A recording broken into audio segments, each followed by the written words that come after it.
What makes a person so evil? The Lucifer Effect shows us how people become evil and how people can be good but have bad intentions. We all make bad choices in our life that can be influenced by someone or something, but how does this start in the first place? And what makes a person do these bad things and what is it influenced by? The Lucifer Effect is made up of three sections: the bad apple, bad barrel, and the bad barrel makers.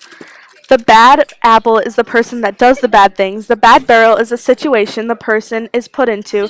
And the bad barrel makers is the person that lets evil happen and influences evilness. Herta Both was born a good person and later on had bad intentions. In 1942, Herta Both was sent to the Ravensbrück concentration camp. There she was conscripted as a camp guard. She also took a 4-week course to train to be a nurse and was sent to the Stutthof camp where she was known as the saddest of Stutthof because of all the beatings she did to the prisoners. On January 21st, 1945, she attended a death march of women prisoners there at the camp. She killed hundreds of people due to Hitler and the Nazis' influence because she was told that doing such evil things were okay, and then served 10 years in prison due to the killing.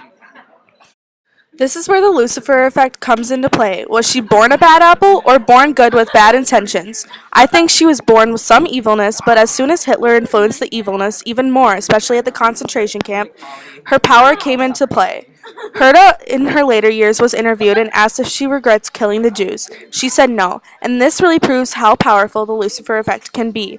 When you put everything together about how she was influenced, it can be a scary thing to realize how much power Hitler and the Nazis really did have.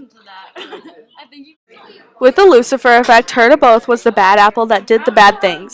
The bad barrel is the situation or setting, which is the concentration camp, and the bad barrel makers was Hitler and the Nazis. So what makes a person so evil to be able to do this?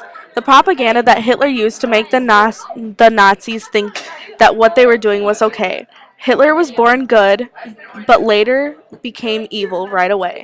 He knew that he wanted to have power. The Lucifer effect can also relate to our lives in our generation. There's so much evil and temptations in the world that we should stray away from. We don't want to fall into the bad barrel because it can affect our identity by making the wrong decision. Making even one bad decision could lead to losing the good identity of yourself and could change you into a person you don't want to be. I believe that we are all born good people, but some good people have bad intentions. The Lucifer effect matters because it proves that there are good and bad inside of us, as well as the influence of power that people can have around us. We can use the example of Hitler and the Nazis to relate to nowadays with all the evilness that is around us. It's our job to figure out if we want to partake of the influence or be the good apple that we were born to be.